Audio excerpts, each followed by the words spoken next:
Welcome, everyone, to another episode of Business Growth on Purpose. I'm your host, Jose Palomino, and I'm the CEO of Value Prop, and we work with owners of B2B companies to figure out their best growth strategy to grow revenue, margin, EBITDA, and valuation. That's the key.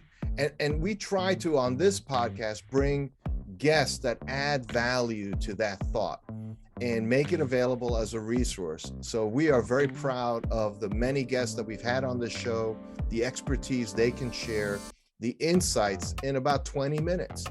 And today's guest is no exception. In fact, I'd say proves the rule. Dr. Michael Solomon is a professor of marketing at St. Joseph's University, right near where I live in Philadelphia. And he's been doing this a long time. He's published a lot of material, books, in fact, the best-selling book on consumer behavior in the world. And so we're honored to have Dr. Solomon on our show. And we're going to talk about what's actually changed in consumer behavior in the last couple of years in light of COVID, and even the trends that may have been happening before then. And even if you're purely in the B2B camp, everything you do, everything you sell, if you're selling machines that go into somebody who's making cereal, you're impacted by consumer behavior. Just about everything will pay off in consumer decisions somewhere down the line from your product. So listen closely as Michael Solomon joins us today and shares a slice of his very deep wisdom today. Welcome, Michael, to Business Growth on Purpose. Hey, so thanks so much for having me.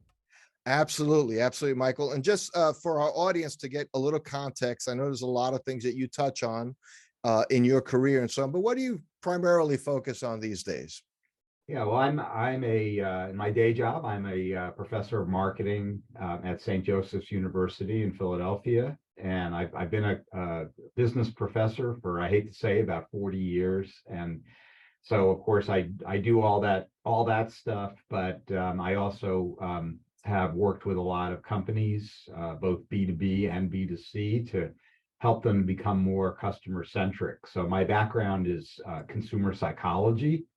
I teach consumer behavior and write about consumer behavior and what changes in how people are buying and looking at products, et cetera. And I'm also an author. I've written the best-selling textbook on consumer behavior, I'm happy to say, plus some trade books as well. And I do a lot of keynote speaking to audiences about disruptions in consumer behavior. So there's a lot to talk about these days. Yeah, absolutely. I'm thrilled that you could be part of our show here, Michael. So let me jump in. It's a vast topic. We're not going to do it full justice, certainly in the time we have allotted for this conversation here. But I think the big one that comes to mind, it may be a two-part question. I'll start with part A, is especially in the smaller to mid-market companies trying to come out of these last 2 years of COVID, 3 years going on, I guess, at this point. And, the question is, what's changed in how people buy? And I don't mean B2B customers, I mean consumers, because ultimately, whatever you do in industry, for the most part, it pays off somewhere and a consumer makes a consumer buying decision. That's what, at the end of the day, all that oil refinery stuff comes down to what do people put in the tank of their car every day. That's driving it. So kind of just curious, what's really changed? How has COVID changed people's, buying process, for lack of a better term? Well, have you got 2 or 3 days to talk about the changes? Let's hit a few of the big ones. Well, first of all, what I need to point out is, everybody says COVID changed everything. The reality is that COVID did not change everything. What COVID mostly did, maybe it changed the number of masks that we wear and so on, but more fundamentally, what it did was to accelerate changes that were already starting to happen. So if you look at, for example, the demise of bricks and mortar retailing that some people talk about, because everybody started to order online during COVID. Well, that was happening beforehand. We were talking about the retail apocalypse and malls closing, et cetera. You talk about people's trust or mistrust of automation, let's say, in the channel. well, people were starting to be a lot more accepting of, dealing with a robot or a chatbot or something like that before COVID. So again, not to minimize what's happened over the last few years, but it just threw fuel on the fire. So the big changes that have been happening are continuing to happen. Obviously, there are big changes in the way we obtain the merchandise, but there are also really big changes in the way people look at that merchandise to begin with, look at those brands and think about those brands. And a lot of my work with companies and also on the academic side is helping them to understand that their brand is their biggest asset. Obviously, there's a lot that goes under that umbrella, but there's a whole lot of subjectivity there. It's kind of the classic distinction that we make that unfortunately many of us seem to forget after we leave school, and that is the difference between attributes and benefits. And I see too many marketers still focusing on the attributes. What are the cool features of my product, without thinking a lot about the benefits, what people are taking away from that product or from that service. And those meanings are profound. I've spent a lifetime studying the meanings we attach even to everyday products like blue jeans or something like that. There's a whole wealth of information that goes on there, And so as I like to say, people don't buy products because of what they do. They buy them because of what they mean. And that meaning is something, and frankly, I know many of your listeners are in the B2B space. That meaning is something that's important there as well, because, as I think, you pointed out, if nobody wants to buy that gas at the end of the day, I don't care how great your refinery is, you're going to be sitting on a lot of tanks of gas, right? And so the big changes that have occurred or are occurring have to do with the way that we learn about brands, and obviously a lot of that is online now, though not all of it. The way we relate to brands and discover brands, and more importantly, the way we use brands to express elements of ourself, of our identities. And so you never want to lose sight of the fact that your customer is buying your product because they have a problem, and the problem can be very mundane, like I'm out of milk, but the problem is often more complex than that. I can't get anyone to go out with me, or, what college should I go to, or something like that. And in those cases, there's a lot going on in that person's mind, and all of your listeners are customers too, right? That's the beauty of this discipline. And we've all been there. We understand that, that there are certain brands or certain products that you have this really weird attachment to, very deep attachment. Maybe it was a sweatshirt you wore in college and your wife keeps wanting to throw it out, but you'll never throw it out. It could be something very personal like that, or it could be, any other thing, the first car that you got or something. But we are constantly consuming in a quest to express our identities and to share those identities with others. And one of the big changes, and believe it or not, I'm still answering your initial question. No, it's great. I'm here. I'm wrapped. one of the biggest changes is how we get that information, and especially how we co-create with the producers. So today, and I've written a lot about this, I've written books about this. One of the biggest changes that we see, and some people, I guess, call this Web 2.0. I think that doesn't quite capture it, but we're getting close, because in Web 1.0, it's very much a one-sided, I was going to say conversation. It's not a conversation, it's a monologue. Back in the day, if you had a website, people would go to it and read what was on it, and they thought you were cool. Well, obviously today, the big story is the interactivity. So Web 2.0 is about the receiver also becoming the communicator and engaging in a back and forth like you and I are doing now. And what that means is that in many cases, some of the biggest and most interesting campaigns or new products have to do with letting your customers in, giving them a peek under the kimono, so to speak, to be involved in literally creating the product or designing the product or promoting the product in some way. A lot of companies resist this, I think, especially on the B2B side, because they don't want to release something until it's absolutely perfect. So a big change today, I think, is that a lot of product development is always in beta. We can Right. thank software people for that. Coding is always in beta, and product design today is always in beta. So again, there's many examples of companies that have reached out to their customers and have recognized that their customers, in some cases, know as much or even more about what they make than they do. And by the way, that's even a more robust issue in the B2B side, where so-called lead users in different verticals are very, very influential. So I read, for example, that in the chemical industry, they estimate that about 70% of the ideas for new chemical products are coming from the customers of the chemical manufacturers, because they're out there in the trenches and they know that they're going to need a new product, or it has to be tweaked or something before headquarters knows it.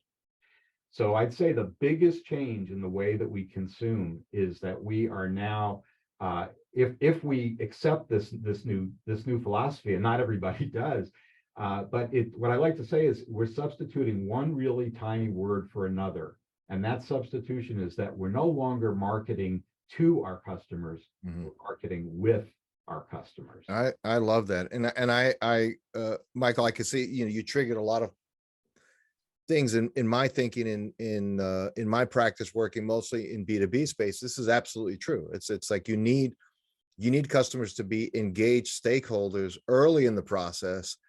If for no other reason than the sheer cost of R&D of bringing a new product to market is overwhelming. Forget the marketing part of it. I'm just saying designing and building something and getting it out. And supply chains are so complex. I don't, whether it's a little consumer product or a big one like a car or something like that, to get it wrong. I mean, how did what was it, the Aztec, how did that come to market? I mean, sometimes you see cars, you go like, how did that even make it out of the design? What were they thinking? What were they like? I'm not a car engineer, and I know that's a horrible design, but sorry, apologies for any Aztec owners in our listening audience. But there's a moment where you just wonder, like, did they ask anybody? And so on. And in consumer, which moves much, it seems it moves much quicker. You have things, and in the co-creation, I thought of something that just came to mind. This may not be what you meant, but I thought about in the early days how so much of Apple's brand, let's say with the iPhone, was the fact of the lines waiting for the next model. I mean, that became part of his brand, just showing the crowds, and so people were very much part of supporting that. And to this day, I've run into people who still keep their original box for the first iPhone. It's $1.99 box, but it still felt like a special part of the product. So to and with. Okay. Yeah. I'm sorry, Mike. Go ahead. Well, but you bring up Apple. That's an intriguing example, because you're absolutely right. I mean, in terms of what we refer to as a brand community, kind of like a tribe of people who are loyal. Obviously, Apple loyalists are top of the heap there. But ironically, Apple as a brand is the exception that proves the rule, because when you talk about companies that won't let you in to take a peek, they're probably the worst offenders. And that's what, we always have these leaks where some engineer left the prototype in a bar, and it becomes huge news. It's the top headline of the day. So ironically, Apple has succeeded. I mean, they've done other things right, in terms of focusing on design and fostering this sense of community. But ironically, in terms of co-creation of their actual products, they're very much swimming against the tide, I think. And I guess Apple can afford to do that, but I wouldn't recommend that to most companies, to keep your customers so shut out of the design process that everything is top secret. Yeah, I mean, it helps if you have a once in a generation genius at the head of your firm, yes, right? And so if you have one of those, you can do it too. And I tell people that, especially whenever I would do any coaching with like more entrepreneurial people, younger startups, and I said, don't model yourself after Jobs, because he was a unique talent who could pull it off. But for most people, that approach to how you work with people, how you work with the market isn't going to work. And certainly I think the dominant trend is this idea of co-creation, but that's hard to pull off. Like if you're a smaller company and you're not you're not ideating 17 or 170 products to bring to market, but it's a few things. When do you, how do you corral that so it's a realistic process for you? I'm just curious, what have you seen as some best practices for somebody, let's say, on the smaller side of the continuum of company size? Well, it's funny. I often hear that, I mean, small business owners feel like they're at a disadvantage because they can't compete with the big guys in so many ways. And yet they have so many advantages that sometimes they overlook. And one of those is that your smaller size can be an asset, right? Because you're able to pivot and, it's with Apple, it's like turning an aircraft carrier, right? But with a small business, you can make those changes and you are probably much more hands-on with your best customers. Those people we were talking about earlier, you literally know who they are. They're not just an entry in a spreadsheet or something. They're flesh and blood people that and or at least you can find them, and so what I sometimes tell small business people is you have two amazing assets that are sitting right in front of you that you're overlooking for the most part. One is your customers, your best customers, and two is your sales force or your employees, who often are interacting on the front lines, and yet so many companies don't go back to their own employees. They certainly don't go back to their best customers and say, hey, what are we doing right? What are we doing wrong? And would you like to be involved in the next iteration? Because look, we're all human. Everybody likes to be asked for their advice. And if you give input into something that someone else makes, the odds are pretty good that you're going to pay attention to that at least. Doesn't mean you're going to buy it necessarily, but you're definitely going to pay attention because you say, yeah, I had something to do with that. And that sense of ownership, so we call it the endowment effect. That sense of being connected to something that's just, you can't even put a dollar sign on that. It's so valuable. Now, Michael, you're talking about going beyond like your mall survey taker. Oh yeah. I mean, yeah, there's a place for that, but that is a mall intercept study is not going to get you there at all. I mean, you need to get down and dirty. You need to go, as I like to say, fish where the fish are, which often means, by the way, that it's much more valid to go to the point where the product is being consumed rather than where it's being purchased, because then you can really see if people are using the product correctly, if there's something that can be tweaked. We once did a project with Black & Decker involving a household appliance, and we literally sent people into housewives' homes, and we're not the only ones to do this, but right. We sent people into housewives' homes to watch them, every step of the way, how they were using this product. And we discovered that there was a fairly simple design change that would make the product incredibly easier to use. They made the change, and then they became the market leader afterwards. I'd like to think that we had something to do with that. But the point is that we didn't wait for the problems to be reported. We were a bit more proactive and actually went to where people are using the product. Because especially with technical products, so much of it is just misunderstandings. Yeah, I think it was Panasonic once did a great study. I may have the numbers wrong, but they looked at the people who they looked at returns of their DVD players and stuff like that. People sent them back because they were defective, and they found that something like 60% of those cases, the product worked perfectly well. The instructions were terrible and people couldn't follow them, so they thought it didn't work. You're only going to find that out, fishing where the fish are. Sure. Well, it's interesting. We recently had to replace a refrigerator in our home. So we replaced, it's a major brand refrigerator, and it had an idea of a back rail. So certain small things could be put in smaller receptacles so they wouldn't use up a whole shelf. It was a clever idea. And there's one rail that said for bottles. And I couldn't see, they didn't show an illustration of the bottle interacting with this hanging device. I literally it took me 20 minutes to figure out how a bottle would actually rest on this thing. Once I figured it out, I said, oh, obviously. But I could imagine the engineering team probably thought only a dummy wouldn't figure this thing out. We don't have to show a picture, but a picture would have helped in that situation. So yeah, that's when you get someone who created the product to write the instructions, that's a really bad idea, because okay. there's so much that they assume, I know this, well, everybody knows this is obvious. I don't want to insult your intelligence by telling you how to put a bottle in a refrigerator.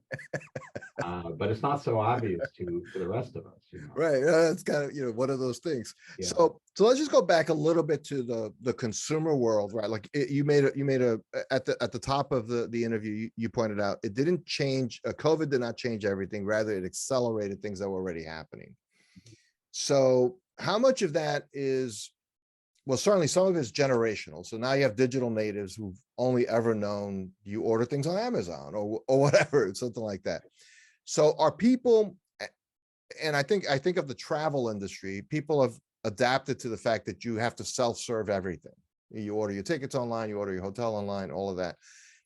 I'm of a generation that still remembers you would call a travel agent. They took care of it. You just tell them where you wanted to be and what time you wanted to arrive, and somehow they figured it out.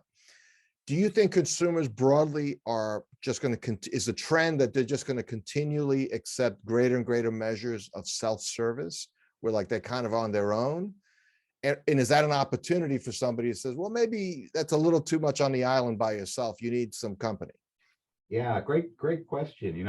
I think that it's probably a market segmentation issue, in that there are always going to be people who have the desire and the resources to get to get personalized service as opposed to self-service.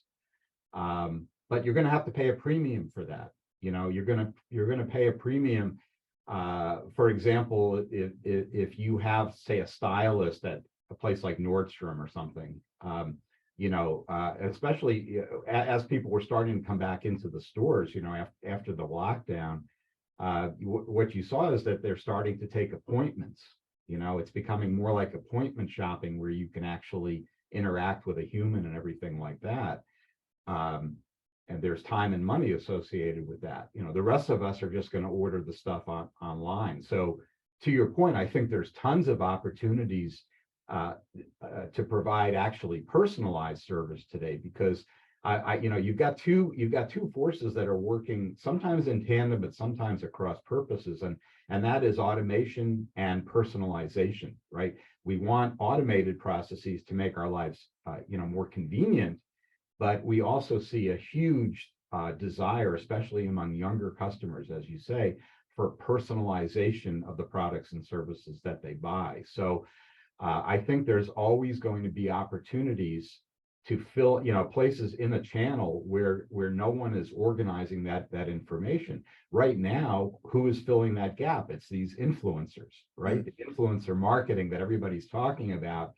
I'm not sure how much longer that's gonna continue, but right now, the simple fact is there's just way too much information out there for any of us to process.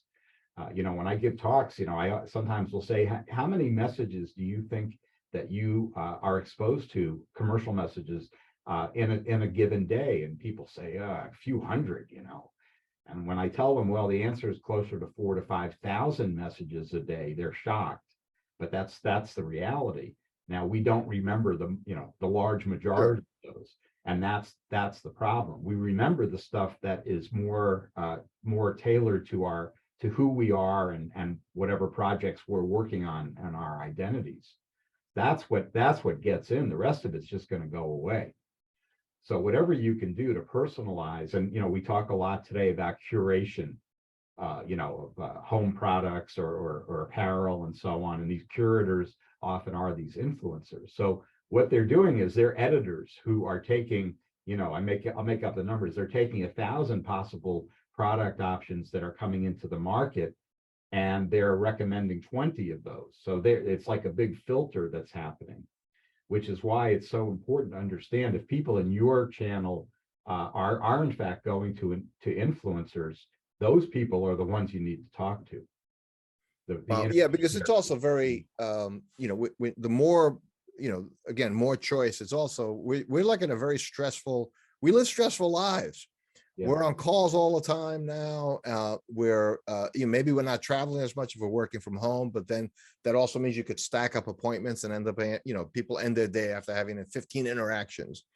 And all, like you said, 5,000 marketing messages coming at you from all sources. A lot of noise. We just live in a noisy time. And there was a movie, I think it was like 2005 with Tom Cruise, Minority Report, right? And it wasn't that prescient. We're actually there, maybe not quite tied to your eyeballs, but pretty close.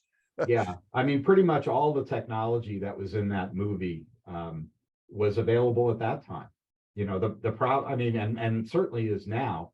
The problem is that customers aren't willing to accept it. Yeah. There's resistance there, so that you didn't see in the movie. But yeah, the technology is there. So the big challenge, as you know, I mean, you're a B2B expert, that the biggest challenge is not inventing some revolutionary product. It's convincing people it's worth, stopping what they're doing now and switching.